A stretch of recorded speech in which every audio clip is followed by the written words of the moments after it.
NDA सरकार ने संसद से वक्फ बिल को पास कर दिया, जिसके बाद बिहार में इसका खूब विरोध देखा जा रहा है। मुसलमान नीतीश कुमार का साथ छोड़ते नजर आ रहे हैं। मुसलमानों का कहना है कि मोदी सरकार, खासकर बीजेपी तो मुसलमान विरोधी है ही, लेकिन अब नीतीश कुमार भी वैसे ही होते जा रहे हैं। बिहार में जो मुसलमानों का साथ नीतीश कुमार को मिला था, लेकिन अब जब जेडीयू के सांसदों ने वक्फ बिल का समर्थन कर दिया तो ये मुसलमान नाराज हो गए। कई ऐसे मुस्लिम नेता हैं, जेडीयू के बड़े मुस्लिम नेता नीतीश कुमार का साथ छोड़ दिए, और अब ये बड़ा सवाल सामने आ रहा है कि नीतीश कुमार का साथ धीरे धीरे करके मुसलमान छोड़ते जा रहे हैं। बड़ा सवाल ये है कि क्या मुसलमान पहले से नीतीश कुमार के साथ थे, या फिर राजद का जो ट्रेडिशनल वोट है मुसलमान और यादवों का, उसमें मुसलमान, बिहार के सारे मुसलमान लालू प्रसाद यादव के साथ हैं। इसी मुद्दे पर बातचीत करेंगे। हमारे वरिष्ठ सहयोगी विवेकानंद जी हैं। विवेकानंद जी, पूरे देश में वक्फ बिल को लेकर खूब बातचीत हो रही है, संसद से पास हो गया, नीतीश कुमार का साथ मुसलमान छोड़े जा रहे हैं। क्या सवाल ये है कि क्या नीतीश कुमार के साथ पहले मुसलमान थे? देखिए, वक्फ बिल पर सदन में चर्चा हुई और जनता दल यूनाइटेड यानी कि नीतीश कुमार की पार्टी ने समर्थन किया, केंद्र सरकार का समर्थन किया जी। और उसके बाद दोनों सदन से, लोकसभा से और राज्यसभा से बिल पारित हो गई। अब राष्ट्रपति के पास जाएगा और वहां से मुहर लगते ही यह कानून का रूप ले लेगा। लेकिन बड़ा सवाल यही है कि जेडीयू का क्या होगा, क्योंकि जेडीयू के अंदर भूचाल है। जेडीयू के जो अल्पसंख्यक नेता हैं, मुसलमान समाज से जो आने वाले नेता हैं, वे नाराज हैं। कहा जा रहा है कि कई मतलब दर्जन भर ऐसे नेता हैं जो अल्पसंख्यक समाज से हैं, जो अल्पसंख्यक मोर्चा से जुड़े हुए थे पार्टी से, उन्होंने इस्तीफा कर दिया है। तो ऐसे में सवाल उठ रहा है कि क्या होगा, क्योंकि बिहार में आने वाले समय में विधानसभा के चुनाव होने हैं, मुसलमानों में नाराजगी है। तो क्या उस नाराजगी का प्रभाव जेडीयू पर पड़ेगा? क्या उसका नुकसान सीधे तौर पर जेडीयू को होगा और उसका सीधा लाभ आरजेडी को होगा? तो हम लोग इसी पर चर्चा कर रहे हैं। दरअसल मुसलमानों की नाराजगी है कि आपको इस बिल का समर्थन नहीं करना चाहिए था, क्योंकि आज की जो परिस्थिति है केंद्र में, उसमें जेडीयू के 12 सांसद काफी महत्व रखता है, जेडीयू के 12 सांसदों का। तो जो पार्टी के अंदर के जो नेता हैं या फिर जो विपक्ष है, वो कह रहा था कि नीतीश कुमार को इस बिल का समर्थन नहीं करना चाहिए। इसलिए नहीं करना चाहिए क्योंकि ये अल्पसंख्यकों के हित की बात करते हैं, मुसलमानों के हित की बात करते हैं। तो ऐसी स्थिति में बिल चूंकि उनके खिलाफ जा रहा है, तो ऐसी स्थिति में आपको समर्थन नहीं करना चाहिए था। जेडीयू के जो एमएलसी हैं, उन्होंने तो खुलकर के कहा। कई अन्य नेता हैं, जेडीयू के एक महासचिव हैं, उन्होंने भी खुल करके कहा कि जेडीयू को नेतृत्व को इस पर निर्णय लेना चाहिए और इस पर जो है आगे की कार्रवाई करनी चाहिए। लेकिन ललन सिंह जो लोकसभा में और राज्यसभा में, संजय झा ने क्या कहा कि नीतीश कुमार कभी अल्पसंख्यक मुसलमान विरोधी हो ही नहीं सकते हैं। मुसलमान विरोधी तो आरजेडी है, विपक्ष के लोग मुसलमान विरोधी हैं। नीतीश कुमार जब से सत्ता में आए तो उन्होंने भागलपुर दंगा पीड़ितों को न्याय दिया, जो दंगा कराने वाले लोग थे उनको सजा दिलाई। तो नीतीश कुमार जब कुर्सी संभाले तभी से मुसलमानों के विकास के लिए काम किए जा रहे हैं, उनको विकास की मुख्य धारा में लाया जा रहा है। कब्रिस्तान की घेराबंदी से लेकर के मदरसों को सशक्त करने, उनको वित्तीय रूप से सशक्त करने समेत कई तरह के काम जो है वो नीतीश कुमार ने किए हैं। तो एक तरफ उन पर नीतीश कुमार पर आरोप लग रहे हैं कि अल्पसंख्यक विरोधी हैं, इन्होंने वक्फ बिल का समर्थन कर दिया। दूसरी तरफ जेडीयू कह रही है कि इन्होंने मुसलमानों की भलाई के लिए वक्फ बिल जो कानून बनने वाला है उसमें मुसलमानों का भलाई होने वाला है, उसमें कहीं कोई विरोध नहीं है। लेकिन हम लोग जो चर्चा कर रहे हैं कि जिस तरह से मुसलमान नीतीश कुमार को लेकर के आक्रोश में है, उसका कितना नुकसान होगा। हम लोग 2020 में चलते हैं। 2020 विधानसभा चुनाव में जेडीयू और बीजेपी साथ मिलकर के लड़ी थी। चिराग पासवान अलग थे। जेडीयू, बीजेपी, हिंदुस्तानी युवा मोर्चा और मुकेश सहनी की पार्टी साथ में थी। तब क्या हुआ था, तब जो हिस्सेदारी बटी थी उसमें से 122 सीट नीतीश कुमार के खाते में गया था और 121 सीट जो है बीजेपी के खाते में। तो नीतीश कुमार ने अपने खाते से यानी कि 122 सीट में 7 सीट अपने सहयोगी जीतन राम मांझी को दिया था, यानी कि जेडीयू 115 सीटों पर अपना उम्मीदवार दी थी। उस 115 सीट में मुसलमान कितने कैंडिडेट थे? मुसलमान को नीतीश कुमार 11 मुसलमानों को, 11 मुस्लिम नेताओं को चुनाव लड़ाया था विभिन्न क्षेत्रों से। लेकिन उनमें उन 11 में से एक भी चुनाव नहीं जीते, सभी के सभी, यानी कि जेडीयू के जितने मुस्लिम कैंडिडेट थे 11 के 11 वे चुनाव हार गए। जब सरकार बनाने की बारी आई, जब भारतीय जनता पार्टी ने कहा कि आपके पास 43 सीट है, फिर भी हमने वचन दिया है कि जितनी भी सीटें आएंगी नीतीश कुमार ही मुख्यमंत्री होंगे। जब नीतीश कुमार को मुख्यमंत्री बनने की बारी आई तो चूंकि उनकी पार्टी से कोई मुसलमान विधायक था ही नहीं, तो ऐसी स्थिति में खोजा गया कि आखिर कौन है अल्पसंख्यक विधायक जो पार्टी में आ सकता है। तो जमा खान बसपा से चुनाव जीते थे, कैमूर जिले से। तो उन्हें जो है सो आनन फानन में पार्टी में शामिल कराया गया। बसपा के एक ही विधायक जीते थे, उनको तोड़ करके जमा खान को जेडीयू के अंदर शामिल करा लिया गया। लेकिन और उनको सीधे क्या किया गया, मंत्री बनाया गया। पहली दफे जमा खान विधायक बने और पहली दफे सीधे मंत्री बन गए। लेकिन जेडीयू के जितने कैंडिडेट थे, नीतीश कुमार ने जिन्हीं पर भरोसा जता करके चुनावी मैदान में उतारा था, उनका हश्र क्या हुआ, मुसलमानों ने उनको वोट नहीं दिया। बड़ा सवाल यही है विवेका जी कि नीतीश कुमार के बारे में ये कहा जा रहा है या फिर राजनीतिक गलियारे में खबर चल रही है कि मुसलमान नीतीश कुमार का साथ छोड़ देंगे।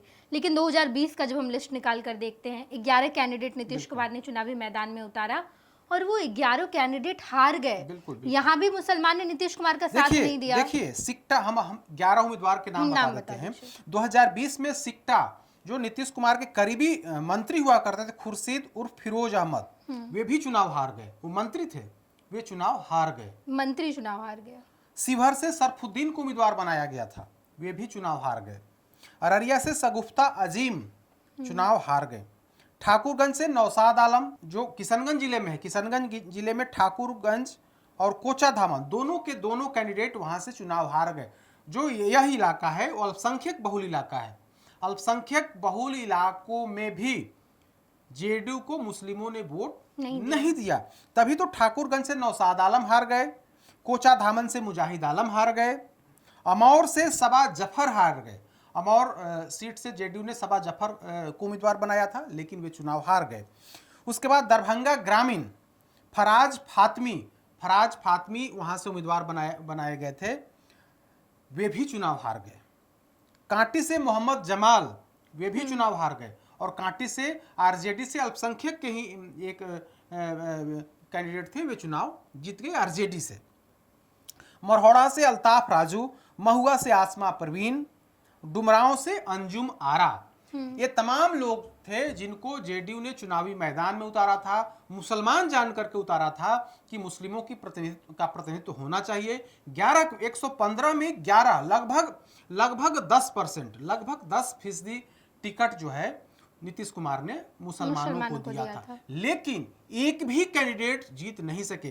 कई सीटों पर मुस्लिम इन्होंने कैंडिडेट दिया, उधर से ही मुस्लिम कैंडिडेट थे, फिर भी जेडीयू को मुसलमानों ने वोट नहीं दिया, विपक्ष को वोट दे दिया, यानी कि आरजेडी या फिर एआईएमआईएम को वोट दे दिया। तो इस तरह से नीतीश कुमार पर मुसलमानों ने भरोसा नहीं जताया। 2020 के विधानसभा चुनाव में हमने 11 विधानसभा क्षेत्रों की चर्चा की जहां से नीतीश कुमार ने मुसलमानों को कैंडिडेट बनाया, लेकिन मुस्लिमों ने इनकी बजाय विपक्ष को, यानी कि आरजेडी या फिर एआईएमआईएम या कांग्रेस जो भी है, उस मतलब विपक्ष को वोट दिया, विपक्ष पर भरोसा जताया। अब आ जाइए 2024 का चुनाव। हमने 2020 में बता दिया कि मुसलमानों ने किसके पक्ष में वोट दिया। मुस्लिम कैंडिडेट होने के बाद भी नीतीश कुमार के कैंडिडेट को ये लोग पसंद नहीं किए। 2024 की बात कर लेते हैं। 2024 के लोकसभा चुनाव में किशनगंज में इन्होंने मुस्लिम कैंडिडेट दिया, लेकिन क्या मुसलमानों ने वोट दिया? बहुत कम। ठीक है, मतलब आप 100% तो नहीं, लेकिन बहुत ही कम, मिनिमम जो हो सकता है, मिनिमम वोट वहां पर इनको बहुत इक्के दुक्के वोट मिले, लिहाजा इनके प्रत्याशी की वहां पर हार हो गई। हमें याद है कि 2024 के लोकसभा चुनाव में नीतीश कुमार ने किशनगंज के कई विधानसभा क्षेत्रों में जनसंपर्क किया, सभा किया और कहा कि आप लोग तो हमें वोट नहीं ही देते हैं, फिर भी हम आपका काम करते हैं। जब से हमने कुर्सी संभाली है, हम आपके हित में, आपके विकास के लिए जो भी बन पड़ा हमने आपके विकास के लिए किया। लेकिन आप लोग उन लोगों को वोट करते हैं जिन्होंने कभी आपके लिए कुछ किया ही नहीं। उन लोगों को जब काम करने का अवसर मिला 15 सालों तक, तो सिर्फ और सिर्फ आपको वोट बैंक के रूप में इस्तेमाल किया, काम कुछ नहीं किया। हमने आपका काम किया, आप वोट हमें दीजिए अथवा नहीं दीजिए, लेकिन हम जो काम कर रहे हैं, बिहार की सरकार जो काम कर रही है आपके लिए, वो आगे भी हम करते रहेंगे। इसके बाद भी मुसलमानों ने जेडीयू कैंडिडेट के पक्ष में गोलबंद होकर के वोट नहीं किया, लिहाजा नीतीश कुमार के कैंडिडेट की किशनगंज में लोकसभा क्षेत्र से इनकी हार हो गई। वहां कौन जीता? तो कांग्रेस पार्टी के जो उम्मीदवार थे वे चुनाव जीते। 2019 में भी वही जीते और 2024 में भी वही जीते।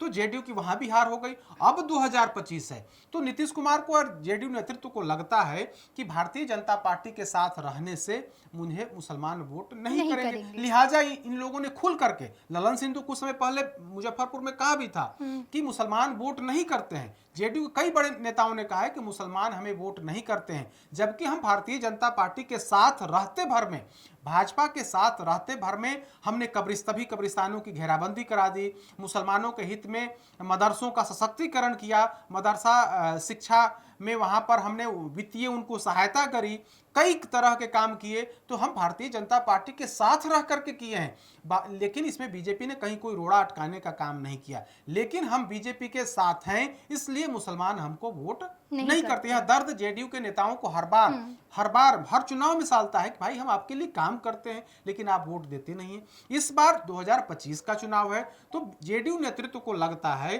कि 2020 में तो हम इन लोगों ने तो वोट दिया ही नहीं, हमने 11 कैंडिडेट दिए, सभी के सभी कैंडिडेट हार गए। 2024 में भी हमने एक कैंडिडेट दिया किशनगंज से, आपने हमें वोट नहीं दिया। 2019 में भी जेडीयू ने किशनगंज से अल्पसंख्यक उम्मीदवार दिया था, लेकिन तब भी हार हुई थी। तो कुल मिलाकर के कहें तो भाजपा के साथ रहने की वजह से जेडीयू को मुसलमान वोट नहीं करते हैं। मुसलमान किसको वोट करते हैं? मुसलमान कहीं ना कहीं विपक्ष यानी कि आरजेडी या फिर कांग्रेस, और नहीं तो सीमांचल के इलाकों में एआईएमआईएम को वोट करते हैं। तो जेडीयू नेतृत्व तो समझ रहा है कि वक्फ बिल पर हम मुसलमानों के साथ खड़े भी हो जाते, इसके बाद भी हमें कोई बड़ा फायदा होने वाला नहीं था। ठीक है, थोड़ी देर के लिए सहानुभूति जरूर होती, लेकिन बहुत ज्यादा फायदा होने वाला नहीं था। लिहाजा इन लोगों ने ठोक करके कहीं ना कहीं भारतीय जनता पार्टी के साथ खड़ा इन लोगों ने हो गए और सदन के अंदर, दोनों सदन में इन्होंने सरकार को समर्थन दिया। अब चूंकि जिस तरह से इस्तीफे का दौर शुरू है, कई नेताओं ने इस्तीफे की पेशकश की है या फिर इस्तीफा दे दिया है, तो मकसद यही है, इन लोगों को लगता है कि इस्तीफा देकर के जेडीयू नेतृत्व को हम पीछे ढकेल सकते हैं। लेकिन अभी तक की जो स्थिति है, यह जेडीयू मानकर चल रहा है कि यह इस्तीफा कुछ और कई दिन तक इसी तरह से जारी रहेगा, लेकिन हम इन इस्तीफों से पीछे हटने वाले नहीं हैं। जो होना था सो हो गया। और अब चूंकि चुनाव है, चुनावी मोड में जो एमवाई समीकरण है कहीं ना कहीं आज भी पूरे तौर पर लालू तेजस्वी के साथ है। आप देख लीजिए, मुस्लिम तो लालू यादव के साथ है, तो जेडीयू समझ रही है कि बहुत ज्यादा उस पर काम करने से, बहुत ज्यादा एक करने से बहुत लाभ होने वाला नहीं है। हाँ।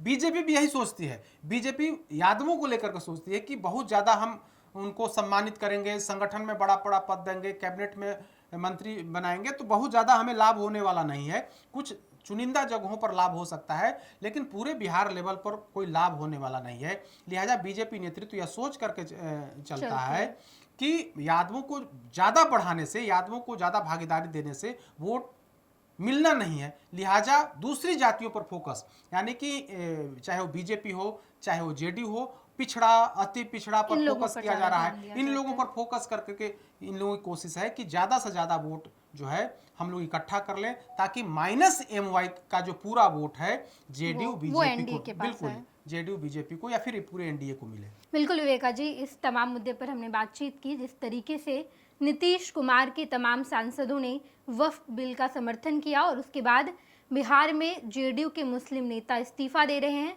अब तक कई सारे नेताओं ने इस्तीफा दे दिया है, ये सिलसिला आगे भी चलता रहेगा।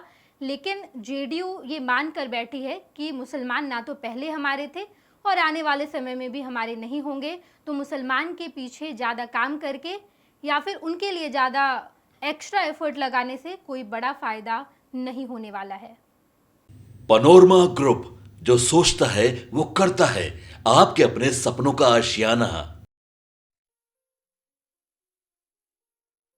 ये लो, मुंह मीठा करो, आज मैंने अपना जॉब छोड़ दिया, अब हम पूर्णिया वापस जाएंगे। जॉब छोड़ दिया है? मतलब ये घर कैसे चलेगा? हम करेंगे क्या? और माँ बाबूजी क्या बोलेंगे? इसलिए मैं एक और मिठाई का डब्बा लाया। अपने बिजनेस के लिए लोन अप्रूव हो गया। अरे लोन अप्रूव हो गया वो तो ठीक है, लेकिन पूर्णिया में हम रहेंगे कहाँ? अपना घर भी तो नहीं है वहाँ। इसलिए तो एक और मिठाई का डब्बा अलग से लाया हूँ। हमने पूर्णिया में घर ले लिया है, पूर्णिया के ई होम्स पैनोरमा में। पूर्णिया में पैनोरमा ग्रुप लेकर आए हैं ई होम्स पैनोरमा। बड़ा घर, आलीशान जिंदगी और अत्याधुनिक सुविधाओं के संग। अरे अरे, अब क्यों मुंह मीठा करवा रही हो? क्योंकि हम घर वापसी जो कर रहे हैं। घर वापसी की खुशी पूर्णिया में ई होम्स पैनोरमा के संग। ई Homes Panorama, luxurious lifestyle redefined.